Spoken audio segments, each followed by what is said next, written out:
Assalamualaikum warahmatullahi wabarakatuh. Perkenalkan, nama saya Rosela Gustiana.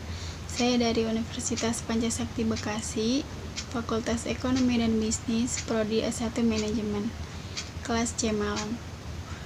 Di sini saya akan membahas UTS mata kuliah Pendidikan Agama Islam dengan dosen pengampu Bapak Muhammad Rosidi, Sarjana Ekonomi Magister Manajemen. Di sini saya akan membahas persamaan makna surat Al-Fatihah dengan surat An-Nas.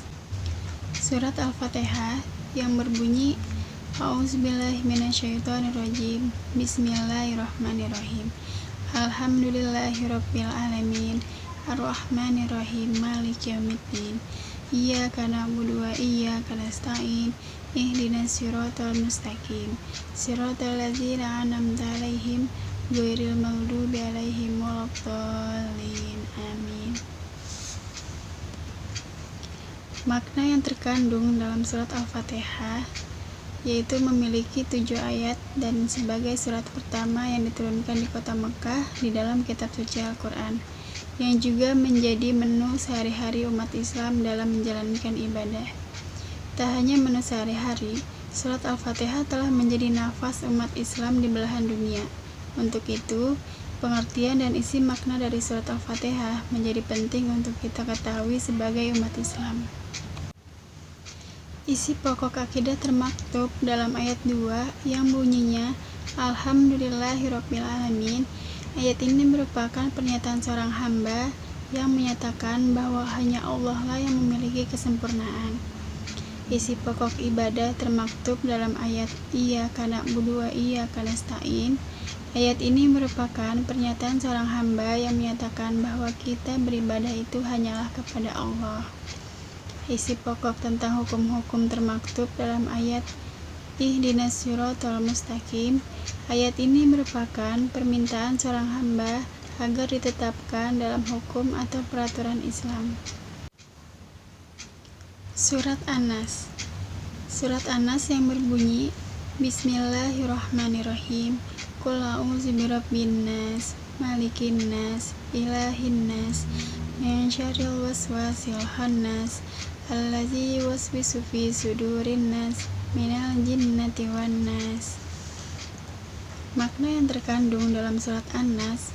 Surat ini terdiri atas 6 ayat, termasuk golongan surat Makkiyah, diturunkan sesudah surat Al-Falaq.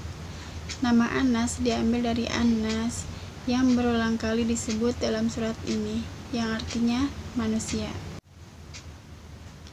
Isi pokok surat An-Nas mengandung permintaan perlindungan kepada Allah, Tuhan manusia, penguasa mereka, dan sembahan mereka dari setan yang merupakan sumber keburukan, di mana di antara fitnah dan keburukannya adalah suka membisikkan kejahatan dalam diri manusia.